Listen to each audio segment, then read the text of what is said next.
بسم اللہ الرحمن الرحیم۔ السلام علیکم۔ آج سے ہزاروں سال قبل اس روئے زمین پر جہاں نمرود، شاداد، بخت نصر اور فرعون جیسے متکبر، ظالم اور عیش پسند بادشاہوں نے حکومت کی، وہیں اللہ کے کچھ نیک بندے ایسے تھے جنہیں اللہ نے زمین پر حکومت دی، اور انہوں نے اللہ کی اطاعت کرتے ہوئے بے مثال حکومتیں چلائیں اور لوگوں کو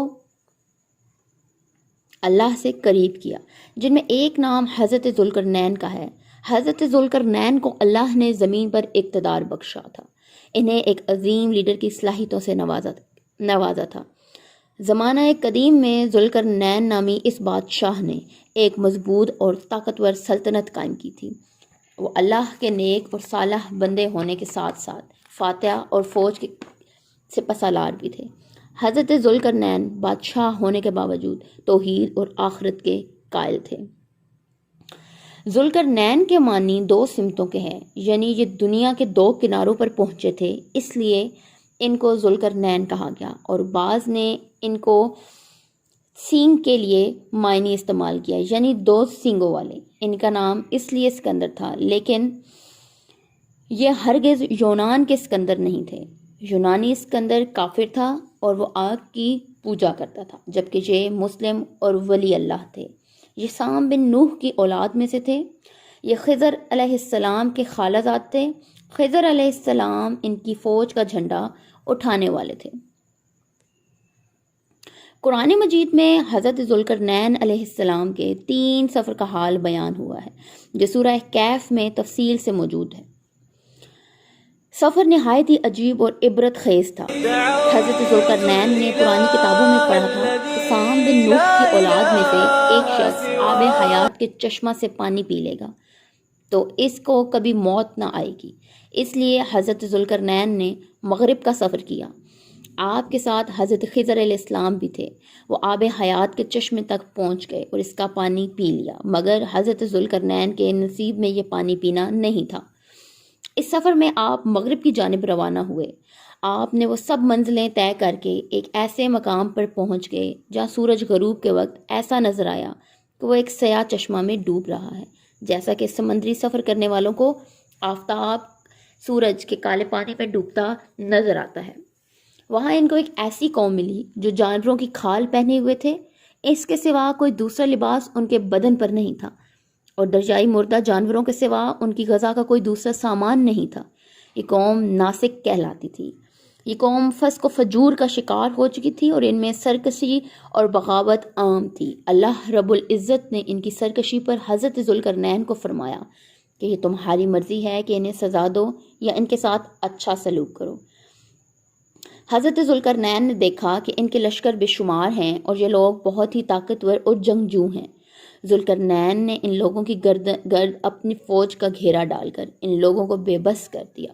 چنانچہ کچھ لوگ ایمان لے آئے اور کچھ آپ کی فوج کے ہاتھوں مارے گئے۔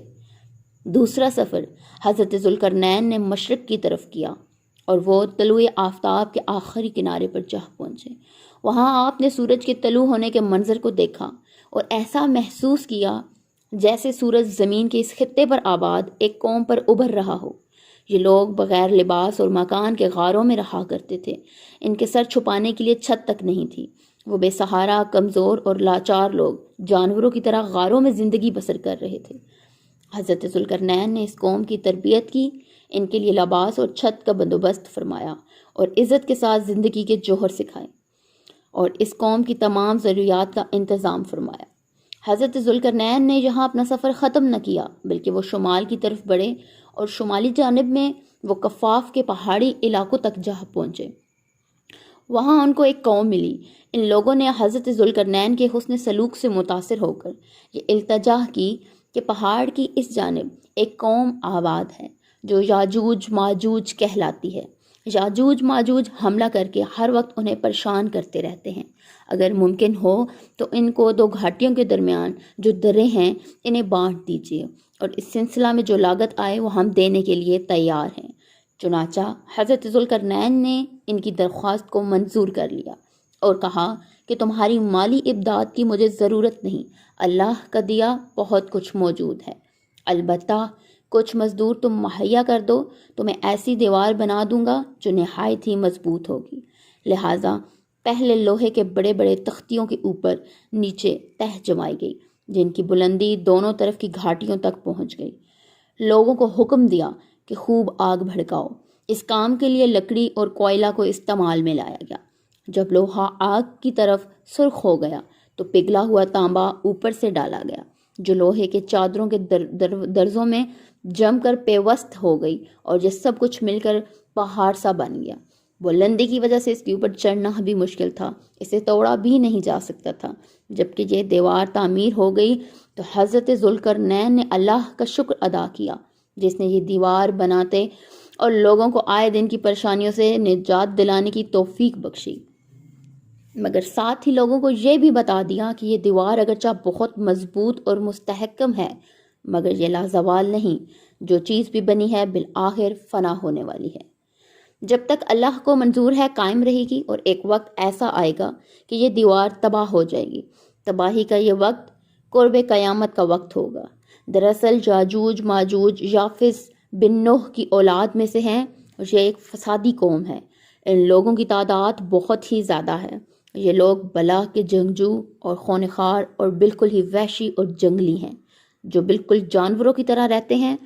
موسم ربیع میں یہ لوگ اپنی غاروں سے نکل کر تمام کھیتیاں اور سبزیاں کھا جاتے تھے اور خشک چیزوں کو لاد کر لے جاتے تھے۔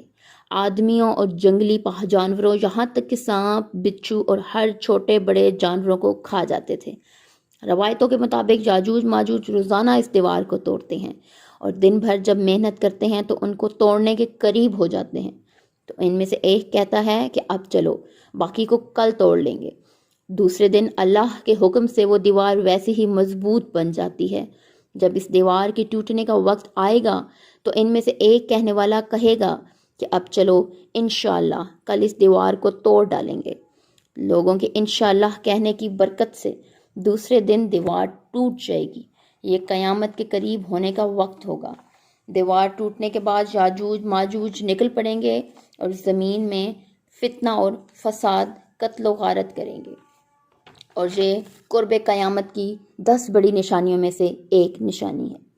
قرآن پاک میں جس ذوالقرنین کا ذکر موجود ہے، اس کے متعلق مفسرین اور مؤخرین نے مختلف بادشاہوں کو ذوالقرنین قرار دیا۔ قدیم دور کے مفسرین کا خیال تھا کہ سکندر اعظم ہی ذوالقرنین ہے۔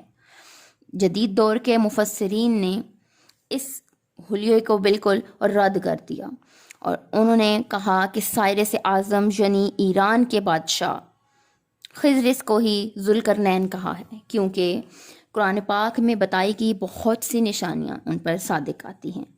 اس سفر میں اور واقعات کا اہم پہلو یہ ہے کہ حضرت ذوالقرنین نے لوگوں کے ساتھ نرمی کا رویہ اور سلوک رکھا، اور کبھی بھی اپنی شان و شوکت پر غرور نہ کیا، اور ہمیشہ خدا کے سامنے سجدہ ریز ہوئے۔